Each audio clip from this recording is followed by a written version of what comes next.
Good evening. Welcome. My name is Stephanie Reinhorn. I'm the Assistant Superintendent of Teaching and Learning in the Public Schools of Northborough and Southborough. And on behalf of the district, it's my pleasure to welcome you to our second annual Storybridge Showcase.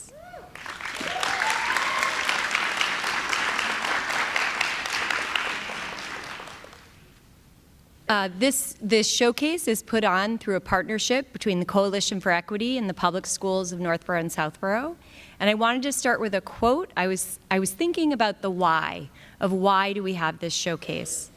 And a quote from Peter Forbes, who's a photographer and author, says, "Stories create community. They enable us to see through the eyes of other people and open us to the claims of others." And so tonight we come together to hear the stories of members of our community.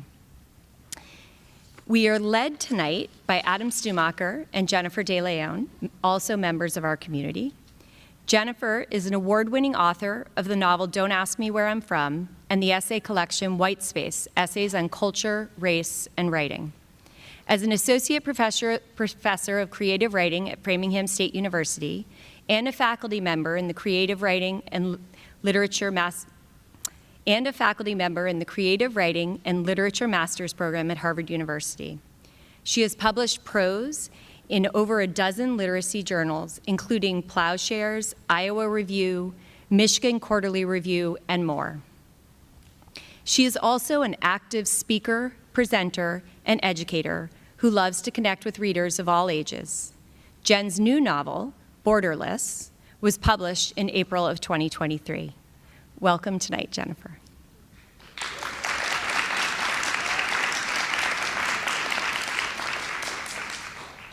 Adam Stumacher, who happens to be Jennifer's husband, is an author and educator whose fiction and nonfiction has appeared in the New York Times, Granta, Narrative, The Sun, The Southern Review, and others. He has taught at MIT, the Harvard Kennedy School, University of Wisconsin, and elsewhere. A longtime educator and leader in the public schools, he has been awarded the Sontag Prize in Urban Education, and he currently works as an educational consultant supporting equitable and restorative practices in districts around the country. His storytelling has been televised on Stories from the Stage, and his commentaries appear regularly on NPR. Welcome, Adam.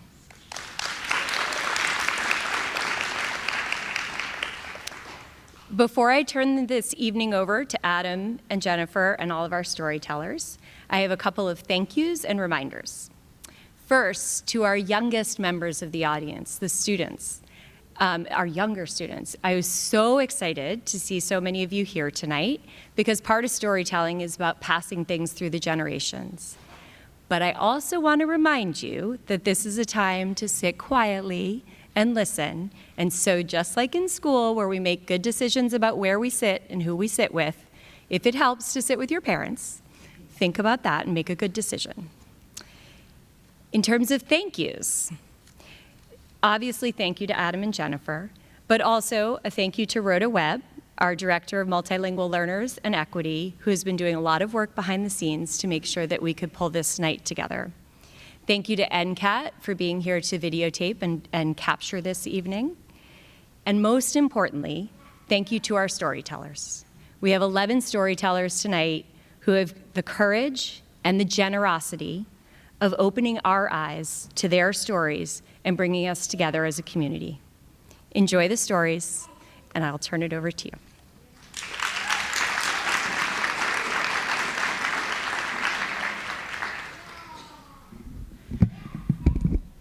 Welcome, everyone. We are so thrilled to be here. Adam and I are just elated at your presence. Again, we'd like to thank you all and the district for supporting this work, especially Greg, Stephanie, Rhoda, and the Coalition for Equity. Also a special thanks to Kamali O'Mealy. I don't know if where she is. Yes, thank you, Kamali, because how did Storybridge start? Well, a couple of years ago, Kamali invited me to one of the meetings for the Coalition for Equity. And I said, great, let's go. and this idea came up where we would have a cohort of community members from Northborough and Southborough come together, and Adam and I would help you choose a story, shape it to perform on stage, and have a showcase like we're having this evening. The stories have to do with some aspect of your identity. And a lot of times when we say identity, people immediately think race or ethnicity. But it also has to do with so many other kinds of identity, right? Gender, religion, physical disabilities, immigration, language, health. There's so much about us. And selfishly, as parents in this community, we are raising our boys here. And we really want a community where there's greater empathy and understanding about one another. And so this idea was born. It's really been an honor to work with all of the 11 storytellers.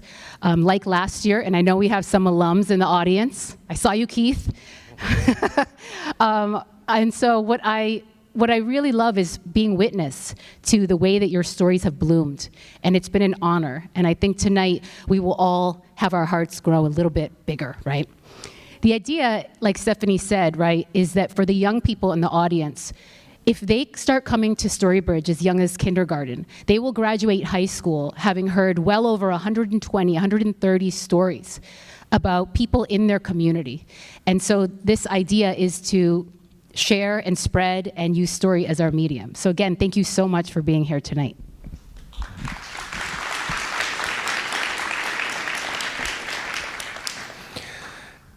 So in a moment, our storytellers will take the stage. But first, I want to just name that we're gathered this evening in a really difficult and painful time in this world.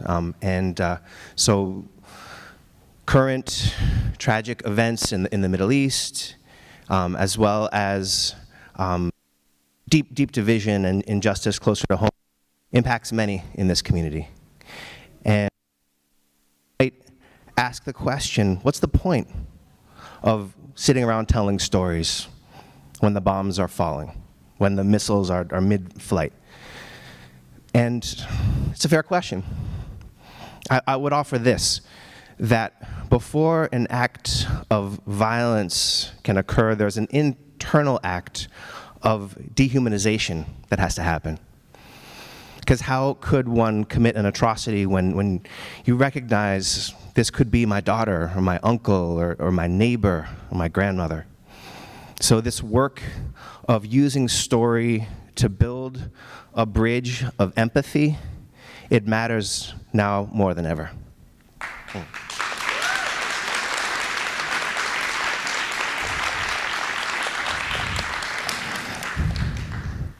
So please join me in welcoming our first bridge builder of the evening, Lisa D'Souza.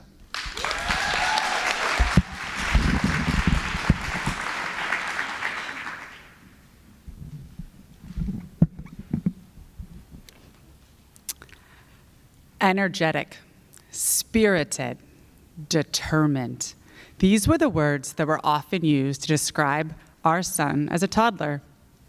As a preschooler, we heard persistent, hyper-focused, a little bit wild. And by first grade, it was impatient, inflexible, dysregulated. The words didn't come as a surprise to us as parents. We saw the struggle. Like the time we visited the Higgins Armory with our new friends. After touring the halls with knights in shining armor, we ended our visit in the gift shop. When I told our son we wouldn't be purchasing anything that day, he had a full body meltdown. It was loud, it was long, and it was embarrassing. With each meltdown, my vision as a mother crumbled. I saw my role as a mother to fix my son's problems and make his life easier. And I was failing. I couldn't believe that I could manage a classroom filled with 15-year-olds, and I couldn't manage the behavior of one young child. I lived in this constant state of wondering, am I doing too much to help him, or am I not doing enough? We eventually found a skills group with other young children working on the same struggles. As the children worked with the practitioner each week, The parents bonded in the waiting room over raising spirited children. A few months in, one of the moms invited me to a mom's night out. I was delighted. It was nice to be included. The day before, she said, "Lisa, there's one more thing. If anyone asks how we know each other, don't mention the skills group. Just say we met at a playground." And there it was. Shame. She gave voice to the feeling I had deep in my core. The shame of not living up to the expectations I set for myself as a mother. The shame of never thinking I was doing it right. And the shame of feeling all alone. I wondered going forward if I would choose to be like this mom. When I met someone new, would I just stay at the superficial level and not share the struggle? And then I met my Kim. I'd entered the Finn School Gymnasium for the chaos we call first grade basketball. The parents cheer. The coaches just keep pointing to the basket and the balls erratically fly. I look at the audience, confirming what I already know. There isn't a single person here I've met. I walk to the second set of bleachers. There alone sat a woman. She didn't just smile at me. She smiled with her whole body. She threw back her shoulders, threw back her head, opened her shoulders, and welcomed me to join her. For the next 45 minutes, she peppered me with questions. Who's your son? How was preschool? And most importantly, why haven't I met you? Because Kim knew everyone. I answered each of her questions fully, openly, and honestly. And with each answer, she validated my experience, recognizing we had lived parallel lives raising spirited boys. She reassured me that the Finn School support staff and the classroom teacher our boys shared was the perfect fit. That first meeting led to so many more, at birthday parties, after-school rap pickups, playground meetups. Kim always had me thinking about something or trying something new. We read books together. We read one called Your Kid's Gonna Be Okay. We went to speaker series called Calm and Collected, Raising Your Spirited Child. And when we needed to, we advocated for our children and all of those like them. Kim was exactly what I needed. I needed someone who truly understood, wore the same shoes, and could walk beside me. As our friendship blossomed, I shared with her my biggest fear as a mother. What would happen when my son realized he was spirited? Would he feel shame? 2 years after meeting my Kim, I was making homemade cauliflower-crusted pizza. As the garlic and oregano wafted through the kitchen, my son entered and asked, "Mommy, do I have ADHD?" Knowing I had never used those letters, I used Kim's famous line, "Tell me more." He explained that he'd been listening to the Percy Jackson audiobook series. He said, "Percy's really busy. He talks more than everybody else, he moves more, sometimes he gets in trouble. They call him hyperactive." I nodded my head. He said when it's time to fight the monsters, Percy has the very best ideas that no one else can think of. I nodded my head. Then I turned to our son, threw back my head, opened my shoulders, and said, "You do. It's your superpower." There was no shame.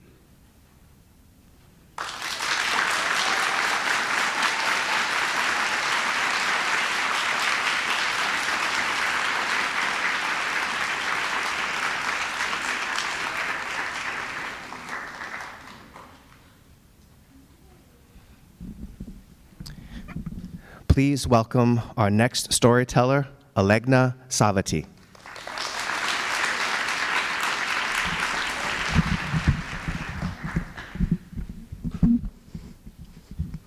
I am an interpreter. I help people communicate in different languages, and I do this without adding any information or omitting any information.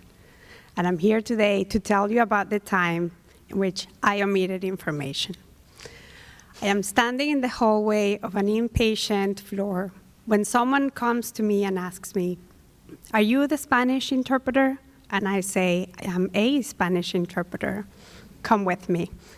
And I walk down the hallway and I get into a room, and the first thing I notice is that it's really bright. The curtains are drawn, and it's a bright, sunny winter day.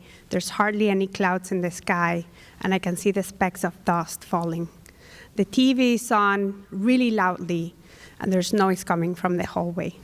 And without any introductions, without any background information, the doctor says, "Your test results are back.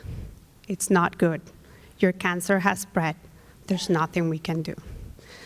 I start interpreting. I'm trying to pull myself together. I push my feelings down, and I move forward with the interpretation. And the doctor says, "We can send you to a place where they can take care of you and give you medication and make you comfortable, or you can go home." And the patient says, "I want to go home." "Great," says the doctor.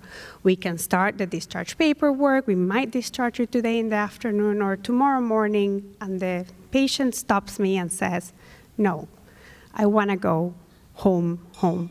And I understand what this means. Because although it took me some time to recognize him, I know this patient. I have worked with this patient before. I don't really know him outside of the hospital. And so I know, because when we met, we shared information, and there's this intrinsic trust that happens when someone speaks your language. And after I introduced myself, the patient asked me, "¿Y de dónde tú eres? Where are you from?" And I said, "I'm from Venezuela, and I know little bits of him, and he knows little bits of me. And I know that home is in the heart of a Latin American country where he has a farm and mango trees." And I let the patient explain this to the doctor. And the doctor says, "If you go home, there's nothing we can do for you. We won't be able to help you." And the patient's wife is crying, and the doctor's trying to convince the patient to stay. And the patient takes his wife's hands and looks her in the eye, and he starts telling her about the day they met and how beautiful he thought she was and still is, how afraid he was to ask her to marry him, the children they had, their journey to the US, and the reasons why he wants to go home. And I feel like I'm an intruder, like I'm looking through a peephole at this very intimate, very personal moment in this couple's life, and I should not be witnessing this. So I look away, and there's a medicine pole, and the medication's going drip, drip, drip, and my eyes are filling with tears, and my throat is closing, and my chest is really tight, and I can't hear the TV anymore, and I can't hear the noise coming from the hallway either, and I'm just trying to pull myself together to push forward when I suddenly feel a tap on my shoulder, and I turn around, and I say, "What?" And the doctor says, "Interpreter, what are they saying?"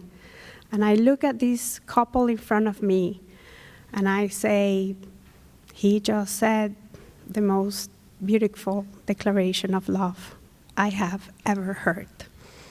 Thank you.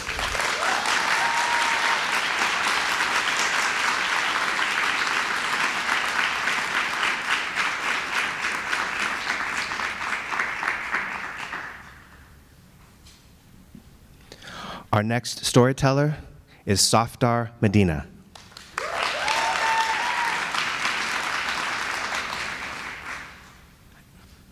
"I can't wait to see the Christmas lights," I exclaimed, like any 5-year-old would. There we were, on a bus on a cold winter December night, watching snowflakes fall through the window, myself, my parents, and my baby sister in a stroller. And suddenly, 3 men came up to us. They started yelling at us and scaring us. My dad really politely asked them to stop, and they would not. And not a soul on the bus said a word. So we just got off the bus at the next stop and waited for another one, shivering in the cold. And I guess to this day, I actually don't remember whether we made it downtown to see those Christmas lights I so wanted to see. But life went on. I enjoyed plodding through the snow, making snowmen and snow angels with my friends, David, Angela, Sandy, Alan, Jenny, Tracy. However, for some reason, at the start of every school year, the teacher paused at my name and my name only. Let's fast forward a few years now. I'm a tween with an attitude. Says my mom to me, "It's too cold outside." I'm like, "Mom, that's just what people from your country feel. I'm gonna go play pond hockey." So I grab my skates, grab my sticks, and off I go. And there I was, gliding on the ice under a dark, starry sky and enjoying myself despite that bitter wind chill. Thinking about greats like Bobby Orr and Wayne Gretzky and thinking, man, I own this. Then I heard a teenager talking to his younger brother. And what does he say to his younger brother? "Hey, remember, don't play with any packies." I froze on the ice immediately. That was the N-word. That was the N-word for people like me, Muslims with dark skin. So I left. When I got home, my mom asks me, "Wow, you're back early." Mom, you were right. It was too cold. So from that day forward, what did I do? I avoided talking about my faith, about where my parents were from, or anything about my heritage. "Mom, your food smells absolutely disgusting," I would tell her. "PB&J only for me, please." And I avoided making friends who look like me, because why would I want to be friends with them, right? And I always thought pop culture would unite me with everybody else. Marsha, Marsha, Marsha. And then, one Saturday morning, I had my aha moment in religious school of all places, which I was not a huge fan of. A teacher told us that Islam was an Abrahamic faith. It was just like Judaism and Christianity. It's like, wait a minute, this can solve everything. We can celebrate Christmas to the fullest, and we believe in the story of Passover. So with this knowledge, I suddenly felt comfortable with fasting, with prayer, and with everything else about me. I was just like everybody else, just like my friends, be they part of the majority, or be they children of immigrants from Greece, from Italy, from Hong Kong, or Jewish from Poland. And we could all go together to watch a Blue Jays game during Ramadan, and I could break my fast during the 8th inning with a kosher hot dog. Life is perfect. I've solved it all. And brown Muslim kids, we can grow up to be NHL players if we want to be, or anything that we want to be. Maybe, sort of. There we were, a bunch of pediatric interns, extremely anxious on our first day. We walk into an ICU with sick babies on ventilators and monitors going off everywhere. A secretary greets us really warmly and starts chatting with us. And then she looks at me and looks at me only and says, "Sadfur, your English is really good. Where are you from?" And that question is the toughest question for me to ever answer. I froze again, just like I had on that ice all those years ago.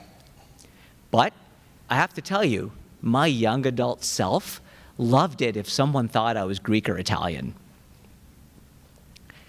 And here I am now, a dad of almost 21 years. And when our children were born, I made sure of one thing, that they had cross-cultural and cross-religious names, because no awkward pauses when teachers took attendance for them at all. And where were they when they were young? They were on the ice. They were on the field where they belonged. Slap shots, gold medals, axles, and nail-biting finishes. And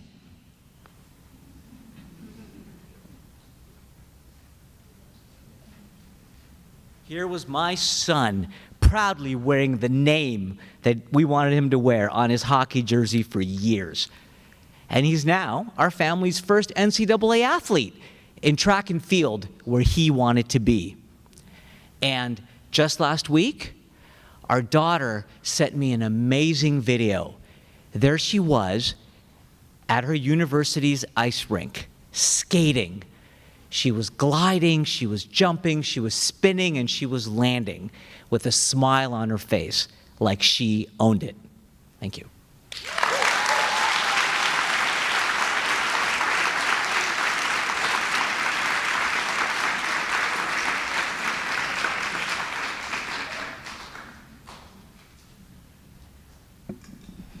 Please welcome to the stage Jennifer Lipton O'Connor.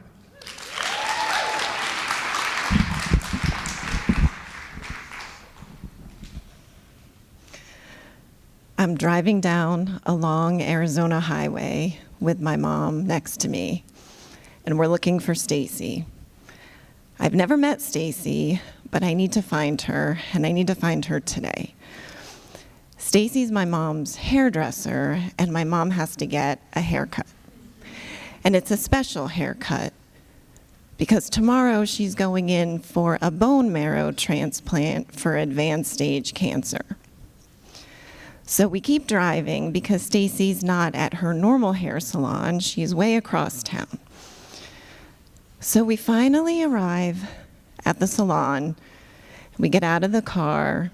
We adjust our face masks because my mom is immunocompromised and it's October of 2020. So we walk into the salon, and immediately I'm hit by the smell of the bleach and the hair dye and the chemicals, and they just burn your eyes. And we walk over, and there's only one person in the salon, and it's Stacy. So my mom introduces me to her, and Stacy gets right to business. She sits my mom down in the chair and puts on the smock. And Stacy looks at my mom and she says, "Are you ready?" And my mom says, "I'm ready as I'll ever be." And Stacy looks at me and she says, "Are you ready?" And I say, "Of course I'm ready. It's just hair." And Stacy looks at me and she says, "It's not just hair." And then she's holding the clippers and she flicks them on, and the buzzing of the clippers, I can almost feel the vibration of it in my chest. And then she starts cutting. And she keeps going, and the hair just starts falling down, and I realize the tears are just falling too. And it's my mom's tears, and it's my tears, and it's Stacy's tears. And then she finishes, and I look at my mom, who's now transformed into a cancer patient, and we say goodbye to Stacy, and we leave. And we get back in the car for the long ride back to her apartment. And as we drive, I think of Stacy's words, "It's not just hair." And I think of my childhood of little Jenny and my frizzy, wild, curly hair, and being repeatedly bullied for years. My sister and I repeatedly called mop head, over and over, phone calls, notes on our locker, being yelled at on the bus because our hair was different, because we were the only children in our community of Jewish descent, and our hair looked different. So Stacy, it wasn't just hair back then. And about a little over a year later, I took another trip and went to another hair salon. And this time it was in California with my sister. We had decided we were going to honor our mother by letting our hair grow and donating our hair to children with cancer. So on the 1-year anniversary of our mother's passing, my sister and I cut our hair, and between the two of us, we donated over 24 inches of hair to make wigs for children with hair loss from cancer. Because Stacy was right. It's not just hair.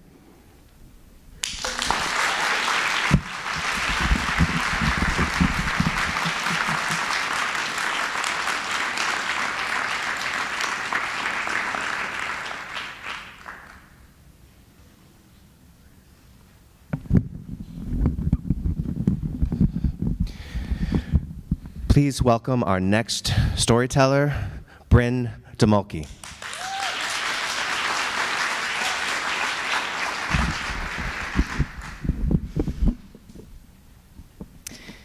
As a child, I was fierce and determined. I knew exactly what I wanted, and I wouldn't stop until it was mine. Thanks to my father, I was introduced to the sport of ice hockey at a very young age. Each winter, he spent weeks in the blistering cold building us an ice hockey rink for my siblings and I to skate on. Initially, when I first learned how to skate, it was pretty difficult.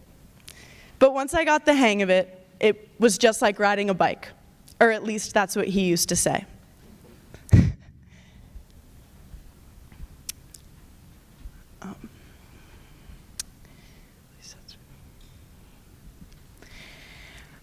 I can still remember my first few strides on the ice. I can feel the wind against my rosy cheeks as I take those strides across the smooth ice. It was in that moment that I realized hockey was not only a sport, but also a passion. Eventually, I turned 7, which meant I was able to join an actual team to play with girls my age.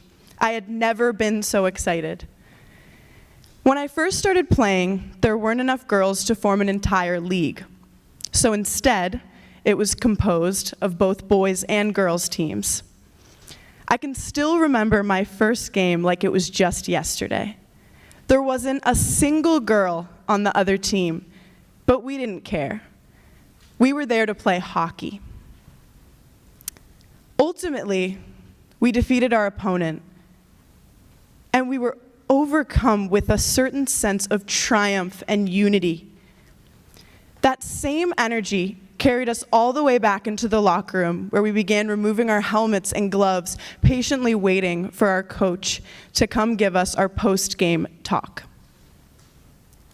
Until the noise suddenly lowered, and we could hear the other team's coach on the other side of the wall, sternly speaking to his players.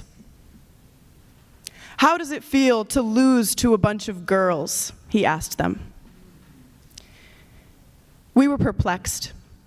Our pure minds could understand why he would ask something like this. What made them so much better than us? Didn't we just win that game fair and square? Although we were slightly discouraged, we kept our heads held high. The next time we played them, our coach offered us these words of wisdom before we exited onto the ice.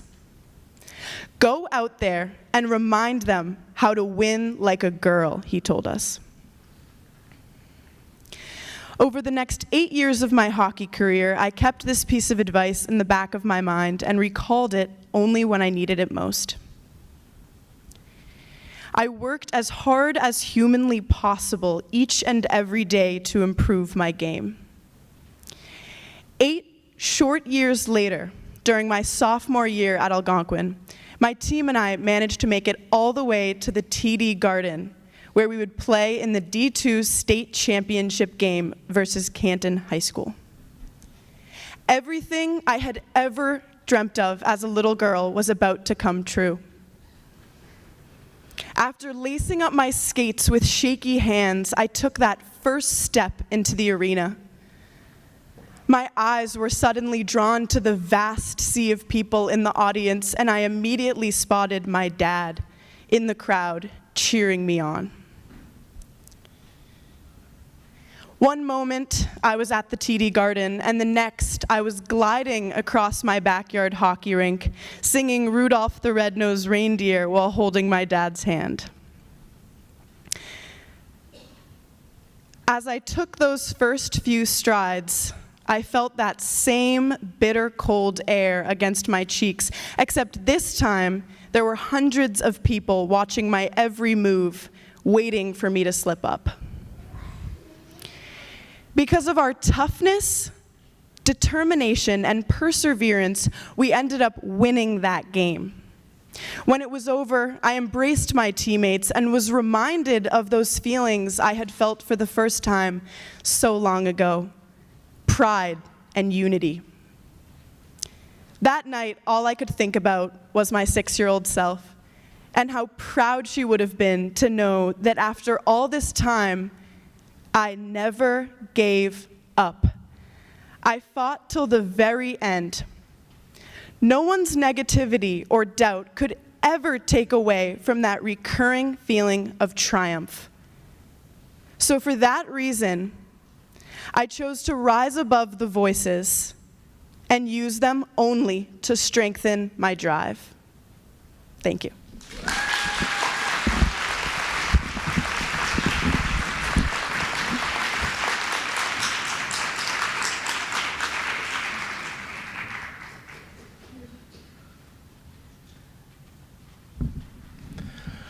Our next storyteller is Sophia Ginsburg.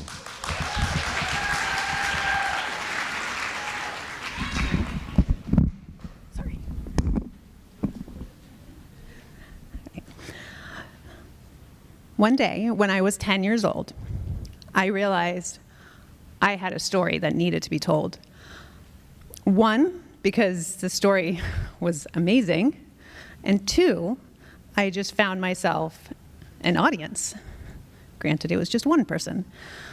See, it was recess, and in Southeast Florida, where I was living at the time, recess meant outside in the blazing sun, a minimum of 85 degrees Fahrenheit, and in the case of my very small elementary school, an uncovered playground with a couple swings and a big, shiny metal slide. And since third-degree burns was not my idea of a good time, I had kind of found myself in an area a little separate.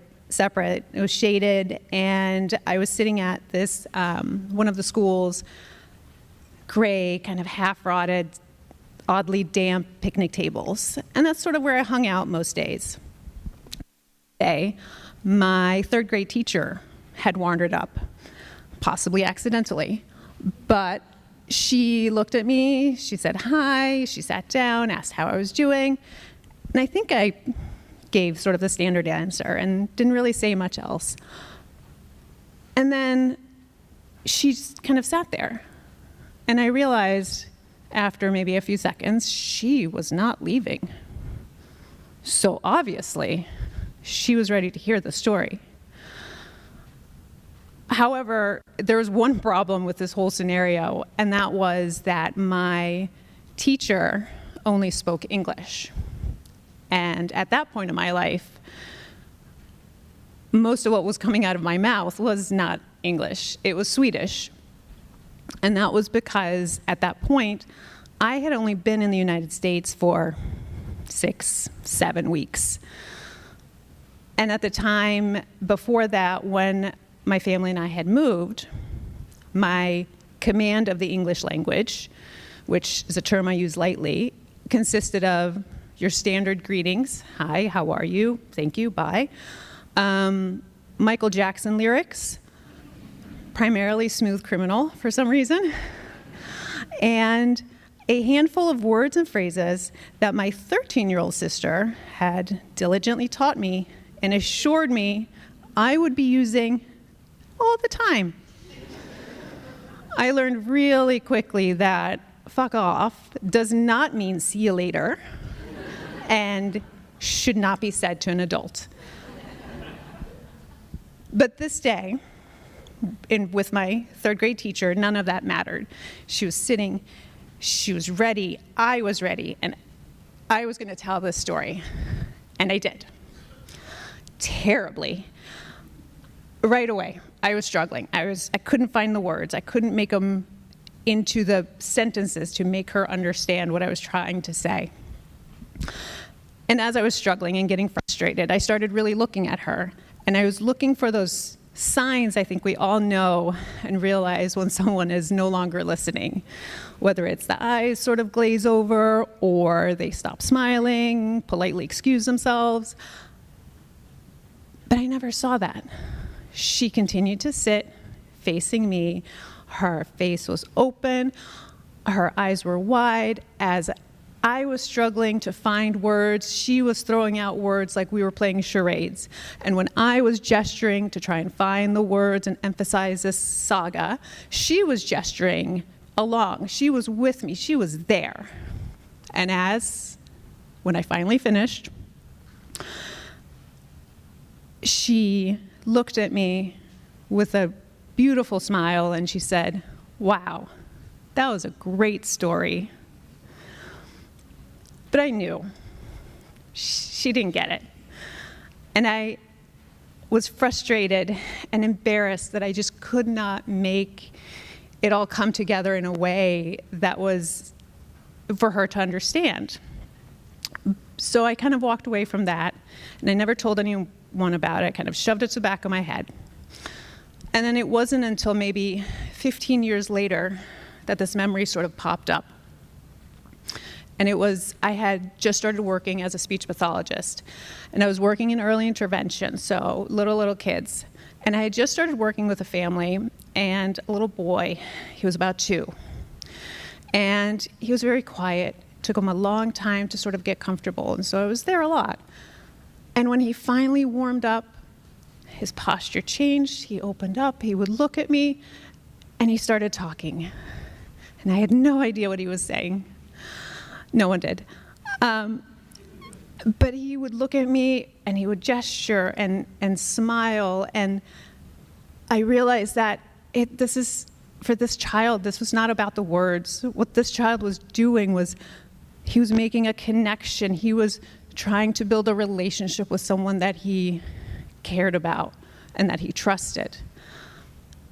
And soon after that, it sort of hit me with this memory, this day, and I was sitting with my teacher, that maybe it was never really about the words.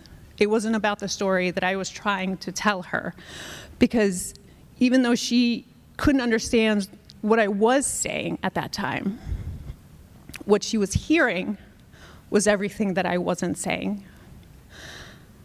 And the story that I wasn't saying was that I was lonely, I was sad, I was confused, and I was homesick. And that day, what I had really wanted was to make a connection with someone in this country that would make me feel like I had a place here, I had a voice. And that's the story she heard.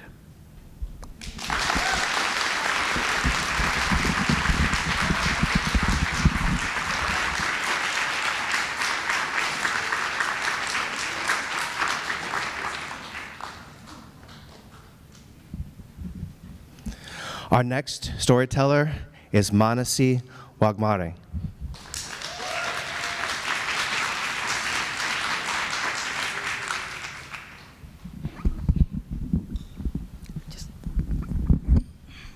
All right, ready?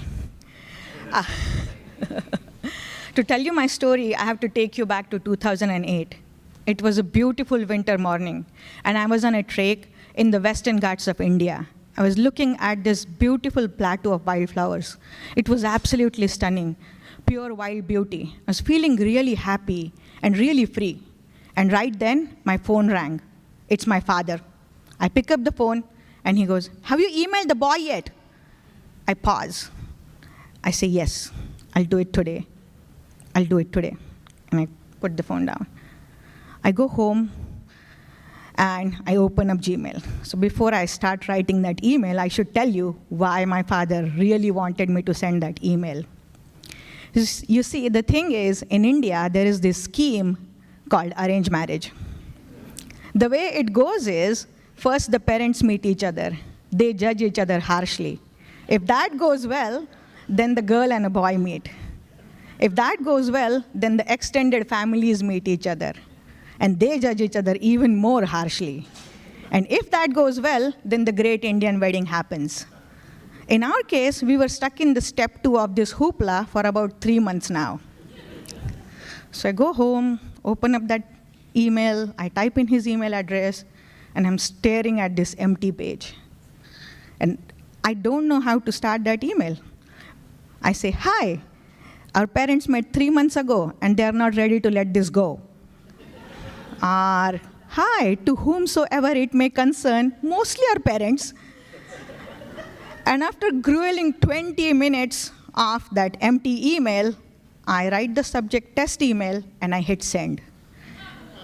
At this point, even Gmail is freaking out. It's like, do you really want to do this? And I say, yes, I want to be done with this. I'm done. So I send the email. The thing is, I work in tech, and we send test emails to find out if the mailbox is active or not. So you see, the 24-year-old me have thought so much about the alibi and none of the words in the email. So there it goes. And 2 months later, 2 days later, not 2 months, 2 days later, I actually receive a reply. And it's 2 paragraphs long. And the first line says, I can understand how nerve-wracking it must be to reach out to a stranger over email. And I read that, and I realize this guy can sense what I'm going through over thousands of miles, and with an empty email, I have to trap him. Nobody else can have him. So we talk and talk over email and phone calls and chat, and 4 months later, it's time for him to visit India. We decide the date when both the families will meet at my place. The day arrives. His family arrives in a minivan. He's sitting there. I'm going to see him for the first time. He's sitting there wearing this plain white T-shirt. It looks really comfortable, jeans, and really nice shoes. And I'm wearing this 17-yard-long silk sari, which is cooking me from the inside, and my mother has put in every single piece of jewelry she has ever owned on me. Now I'm standing there offering them snacks and looking like the most docile woman that has ever walked on this planet. And his father goes, we're very modern people. If the boy and the girl wants to talk to each other alone, we should let them. I hear that. I put the tray down, I go inside, I take off that sari, I put on top jeans and T-shirt, and I come out. And I ask my father, give me the keys. And he goes, what keys? Why are you not in that sari? What's going on? And I go, did you not hear that? I'm going to take him to the coffee shop, remember? Alone, talking. And he goes, but why are you out of that sari? I said, how else am I going to ride my scooter? And my father is practically boiling at this point. He's not ready to give me the keys. But my grandmother, silently watching this, she says this to my father. And my father hands me over the keys. While all of this friendly conversation happening, his side of family is in a complete shock. And they're probably worried at this point, if their boy leaves, they might never see him again. But we leave. And we go to the coffee shop, and we talk and talk. Everything feels just right. You know that feeling when you know it's the beginning of a new beginning? I was feeling that, real happiness. And right then my phone rang. It's my father. He goes, where are you? And I'm like, I'm at the coffee shop. He goes, it's been 3.5 hours. I'm running out of topics to talk to these people. Just come back home. So I come back home. I hand them over their golden boy, and they leave. I get in the house, and my father goes, well, your coffee shop stunt is too big of a red flag to miss, so we are back to square one. His side of family, they must have probably said something on the lines of, we have 7 more girls in the queue, so let's get some sleep. But we knew better, and 14 years later, I'm standing here telling you the story of how I met my husband.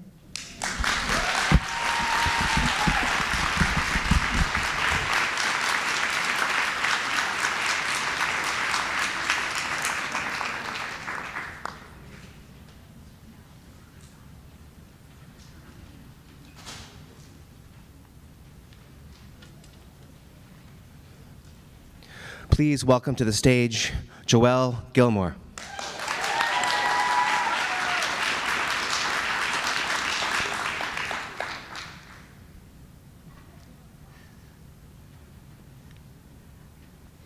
I was the saddest person in the happiest place on earth.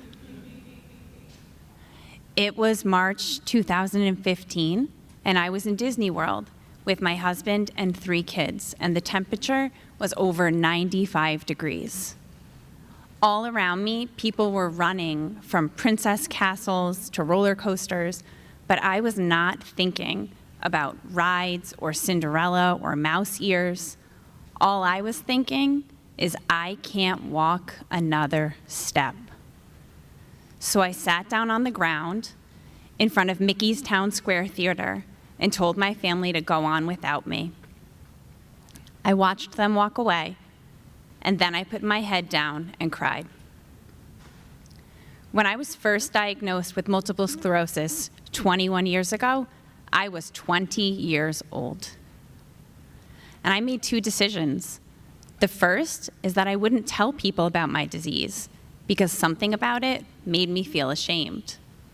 The second is that I would do everything in my power to never use a wheelchair. I was your classic type A person used to going a million miles an hour. I was the girl who did handstands in yoga class. And I got A's in all of my classes. I was a junior in college. I had plans to do everything. And I had a reputation of following through on those plans. I was worried that if people saw me as sick, that reputation would be ruined. So at first, I only told my 3 closest friends. Next, I told my then boyfriend of 3 months, now husband of 15 and a half years, whose initial response to the news was, okay, can you pass the breadsticks? If you don't know, multiple sclerosis is an autoimmune disease in which the body attacks the central nervous system. MS damages nerve endings so that messages cannot get from the brain to different parts of the body. So even if my brain is telling my foot, lift your toes, lift your toes, lift your toes, that message gets lost or jumbled along the way. MS is painful and exhausting. On an average day, MS can feel like having the flu. Aches, pain, fatigue, weakness, dizziness, and headaches. And all of that is coupled with the anxiety of never knowing when a relapse will strike next.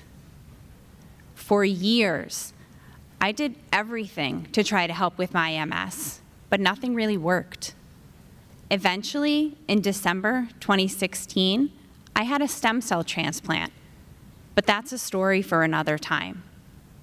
That procedure helped stop the progression of my disease and alleviate some of my symptoms, unless I'm stressed, tired, or hot, which brings me back to that day in Disney. For most people with MS, heat is kryptonite. Even a 0.5 degree rise in body temperature can make MS symptoms appear. Once someone with MS can cool their body off, those temporary symptoms tend to go away.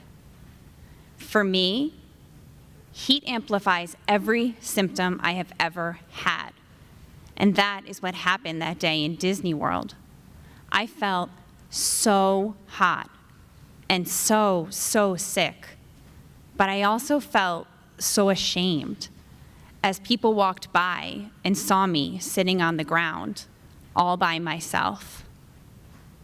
Their looks of pity may have been my imagination, but I will never forget hearing that little girl say to her mom, "Mommy, what's wrong with that lady?"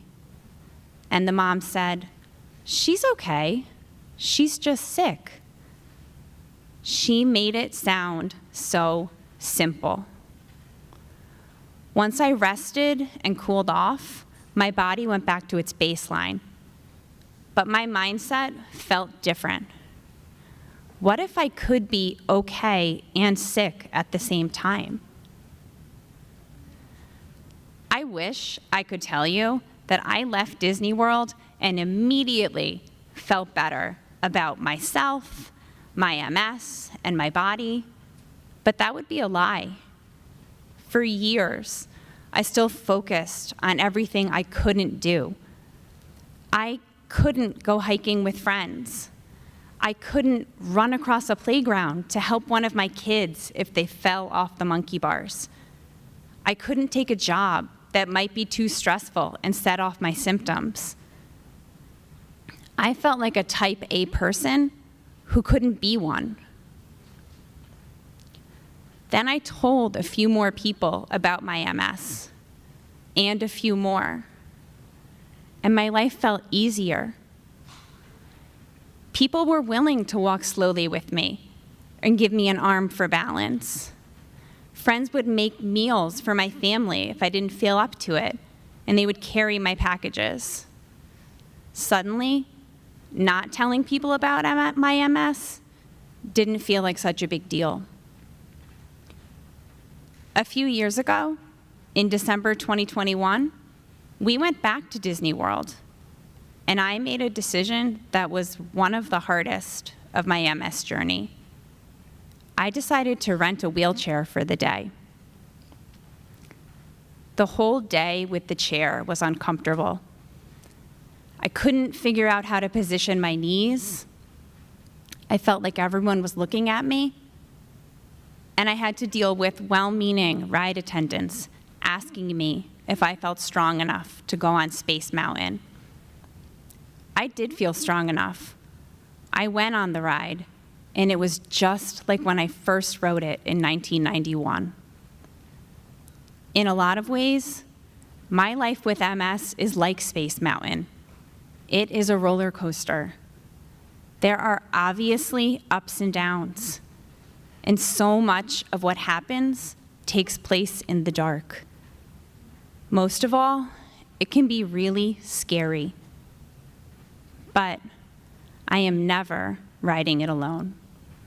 Thank you.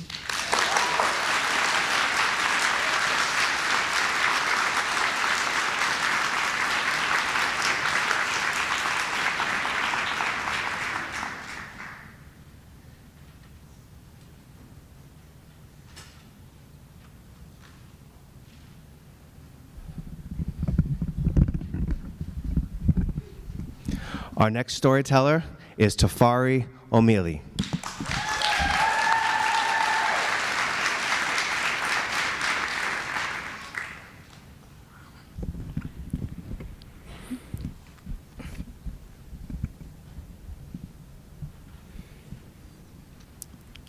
Today's my first day of high school, but I'm not going. A kid was stabbed, so there's no school today. I'm sitting in the bedroom, and I'm thinking to myself, well, I didn't really want to go to that school anyway. Maybe it's for the best. I don't have anything in common with those kids. But really, I'm afraid. I'm afraid that if I don't get to start high school, I'll have to go back to Jamaica, and I won't get to be with my mother. It's 1991 in the Bronx, and Evander High School was the closest to our apartment, only a train ride away. I had already plotted out the route. You walk down 225th to White Plains Road, get on the number 2 train, take it to the first stop, Gun Hill Road, walk about another block and a half up towards Bronxwood Avenue, and to the right, there's this large municipal building with some big stairs in front. Those were the stairs that the kid got stabbed on. My mother, being the ever resourceful, determined, entrepreneurial, single mother she was in the other room working on the next thing, the pivot move. This was something she'd done most of her life. She was on the phone with the SBMN, the Single Black Mothers Network. Whenever there was a crisis, there was a series of calls that had to be made to come up with a solution. First, it was Auntie P, then Miss Laban, then it was Auntie Shirley or Auntie Lorna. Auntie Lorna had the solution this time. Her aunt, lived in Westchester County. This was the suburbs of the Bronx. And she agreed to let us use her address so that I could go to school in her town. So tomorrow is my first day of high school, again. We get a call from my new auntie, Aunt Madge, and she says that the school district contacted her and they need to have an inspection. They need to make sure that I actually live there, that I actually reside in that neighborhood before I could go to school there. So my mother tells me to pack some things so that we could go over to this lady's house and make it look like I live in her house. This wasn't the first time my mother told me to pack some things. The last time this happened was when she left for America. I didn't see her for another 4 years. So I wasn't sure if this was a leave Tafari and go situation or something else. So I made sure I packed the important stuff.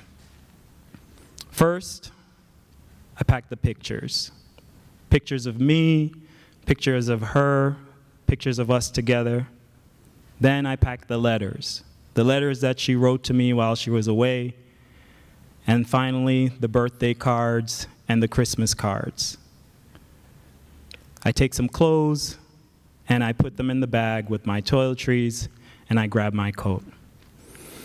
We go over to this lady's house, my new auntie, and it's a nice house. She has 2 kids of her own, and it's a very, very nice house. And she introduces me to her daughter, and she asks her to take me upstairs to the room. We go upstairs, and it's not a guest room. It's a kid's room. I enter this room, and there's pictures, there's trophies, there's posters on the wall, there's medals, there's pictures on the chest, and there's a closet full of clothes. I see this young boy next to his sister and his mother, and I wonder where he is.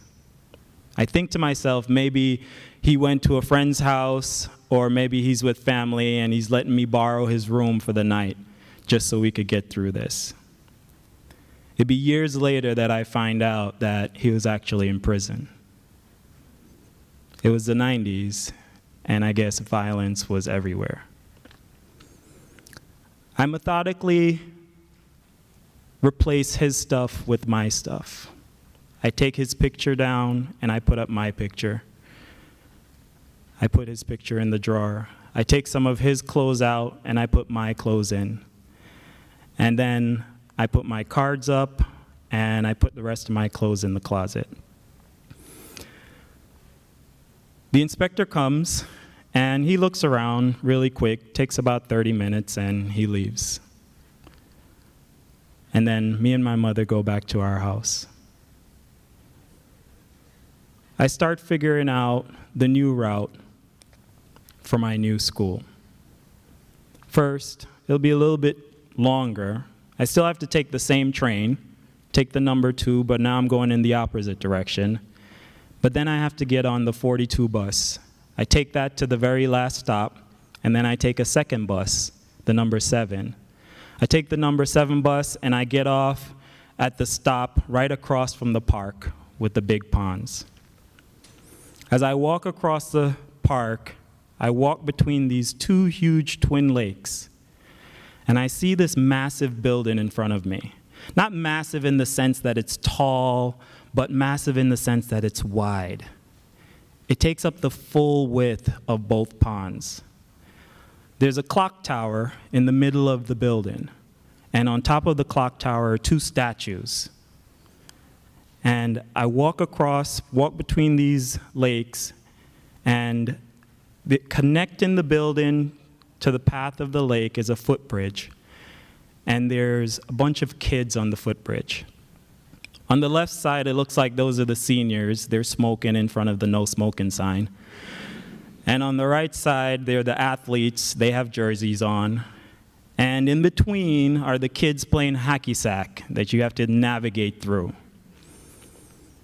I look up at these 2 huge doors, And as I push these double doors, and I enter the building, I realize it's my first day of high school, and I'm happy to be here.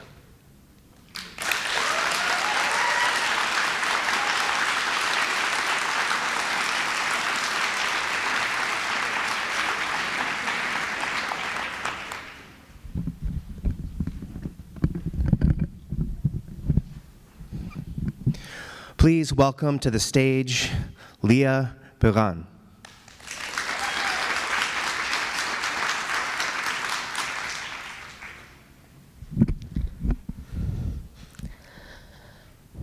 When I was 6 years old, I moved from Israel to the United States, which is a big move across an ocean. But at 6 years old, I thought I had the world mapped out. Metula to Eilat and everything in between. That's it. My family, my friends, there's nothing else out there. At least that's what I thought until I moved to Lawrenceville, New Jersey. Now, anyone who has moved from one country that does not speak English to America knows that most schools have a program called ESL. English is a second language, which is not just meant to teach you English. It's also meant to teach you about the American culture, you know, hamburgers, McDonald's, Hollywood, and all that fun stuff. And I started off being the only person in that class, but by second grade, I was joined by Juliana, who was Polish, Gabriella, who was Ukrainian, and Juan, who was from Guatemala. And our teacher had a small classroom at the end of the hall that had a wall full of windows and a wall full of books, and I loved that because I loved reading books. And I loved that after we got our work done, we could read our books. So, one spring day, I could hear the rain pouring down on the windows and the tree branches thrashing, and we were sitting at this little semicircle table, the four of us, making American flags. We had cut out the stripes and glued them onto the paper. I could feel my fingers sticky because of the glue stick. And now we were drawing the little stars in the upper left corner. And I remember sitting there with my crayon, my white crayon, and everyone around me. And I remember Gabriella was the best drawer in the class. So I said, I'll look at what Gabriella does, and I'll do the exact same thing. But I didn't know how to draw the stars she drew, so I drew my own stars. And slowly, everyone had started finishing up their stuff. They were out reading, playing, and I was still there at the table drawing my stars. Which is fine, because at that time I'd learned that it takes me more time to do things than everyone else. Now I know it's ADHD, but then I just knew it took me more time. So I was sitting there, drawing my stars, and my teacher came over, and she said, Leah, what are those stars? And she looked at me like I had 3 heads, and I looked at her like I'm in second grade and drawing stars. And I could feel the heat and the embarrassment that comes with having a teacher tell you that your work is wrong when you don't see anything wrong with it. And she just kept telling me, Leah, no, those aren't the right stars. Here, let me show you. And she took my crayon from my hand, and she drew a star that looked like the star that Gabriella drew. And I was looking at her star that she drew, and she told me that my stars that I drew were wrong. And I didn't understand. They're stars. It's a shape. I was drawing stars of David, Magen David, because that's all I'd ever known how to draw. That's all I'd ever seen. Now, years later, after much activism, I stand before you here today, telling my story because as an Israeli American, I have a responsibility to do so. Thank you.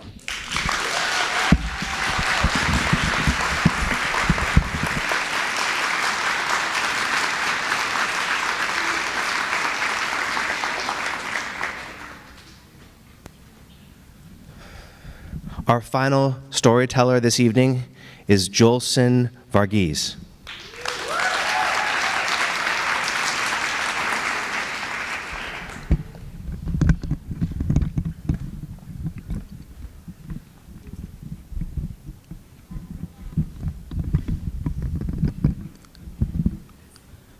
I was just 12 years old, studying in the 7th grade in school in a remote Indian village. My school was 3 miles away from my house, and there was no school bus. So it was common for kids in my village to walk to school. Once I faced a dilemma that many of you can relate to, the need for new pair of shoes. The ones I had were in a terrible state, and it was affecting my confidence at school. But there was one catch. We lived in a place where shoe repairing was a common practice, and buying new shoes was considered unnecessary or luxury unless you can see your toes when you look through the bottom of your shoes. So my dad thought my shoes were repairable, so he said no to buying new shoes. One morning, as I was getting ready to school, I decided to muster my courage to go ask my dad one more time for those new pair of shoes. Because the shoe I was wearing was literally, front was torn open, and it felt like anybody could see the white socks I wore beneath. However, his response was a heartbreaking no.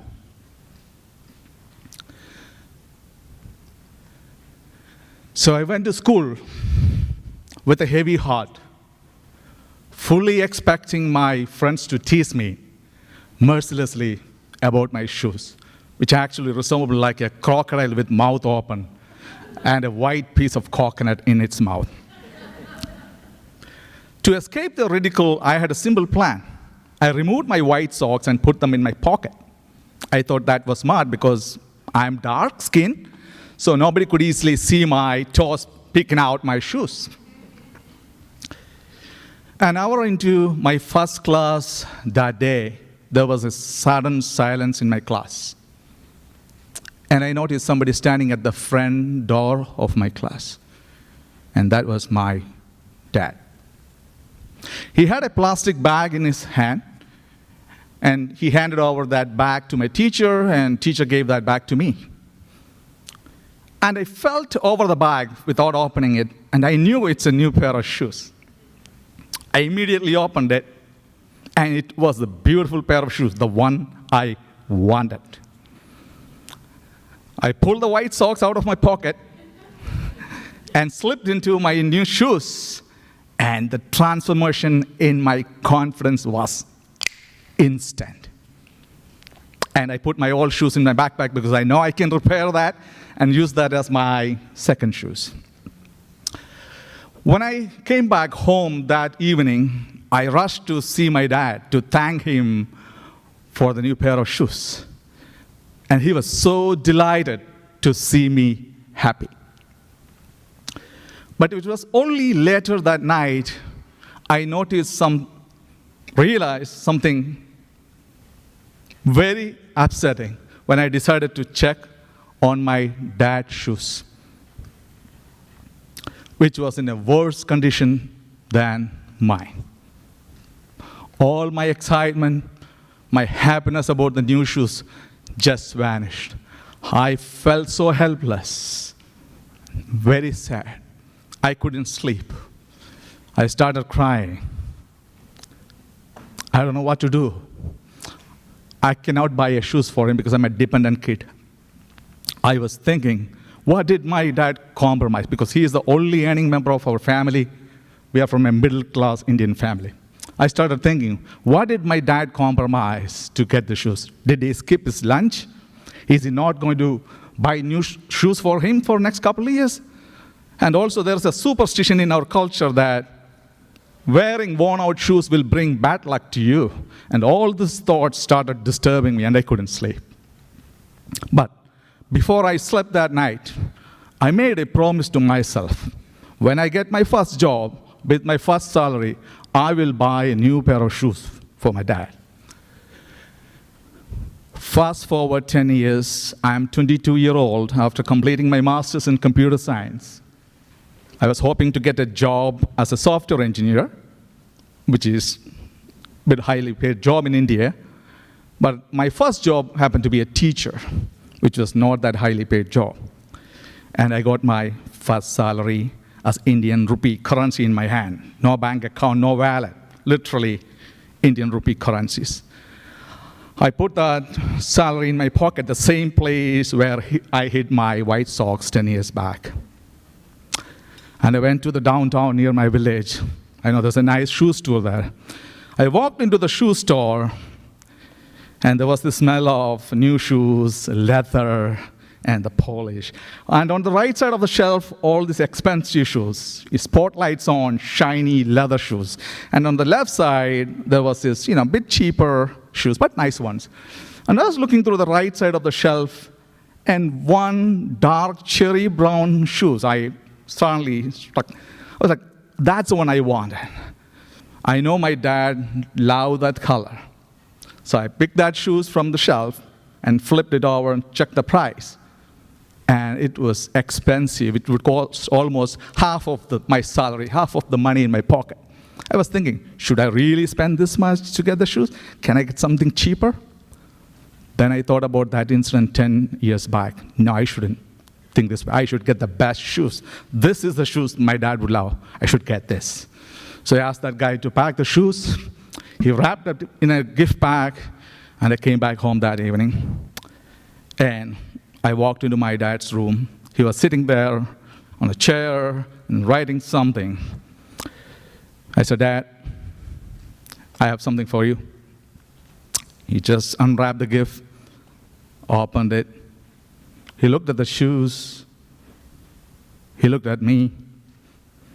Again, he looked at the shoes. He looked at me. I know, he definitely knows how much that shoe costs. And he, of course, knows how much my salary is, he might be thinking.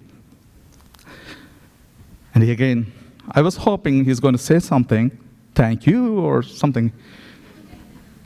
And then I noticed tears started rolling through his cheek.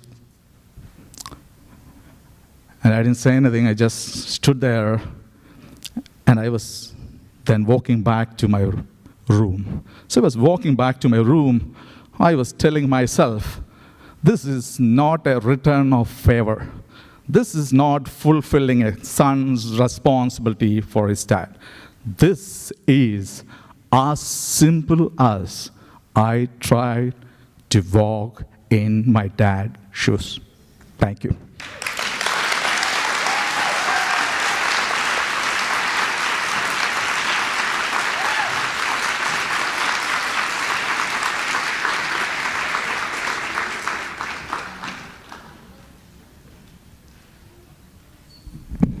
Wow, right?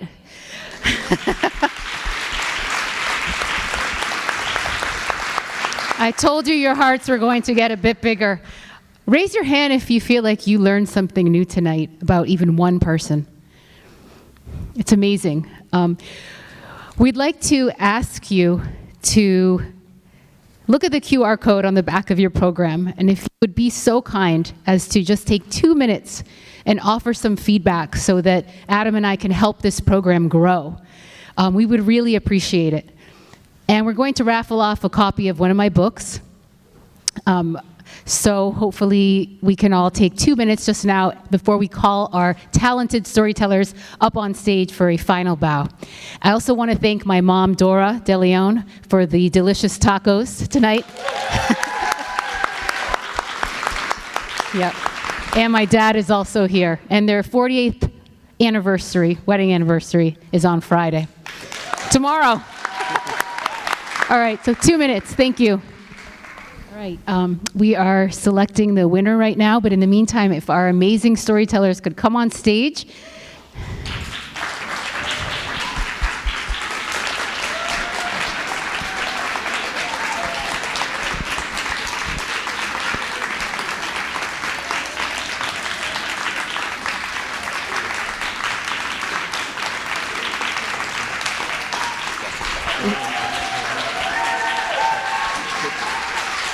Let's do that.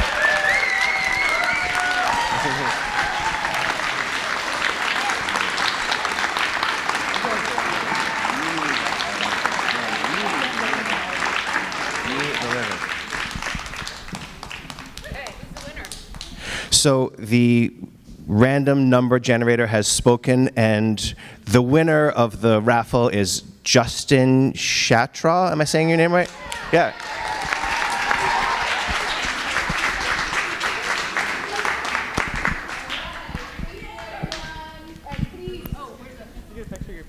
Oh yeah, we're doing pictures, but also afterwards, this is the most amazing part of the evening, I think. Come down, the storytellers are going to stay here on stage. Come down and speak to them individually. You know, if someone like affected you or you grew more compassion based on hearing their story. Don't be shy, they're here in person, right? We're here, yeah. So thank you everyone so much. Yeah.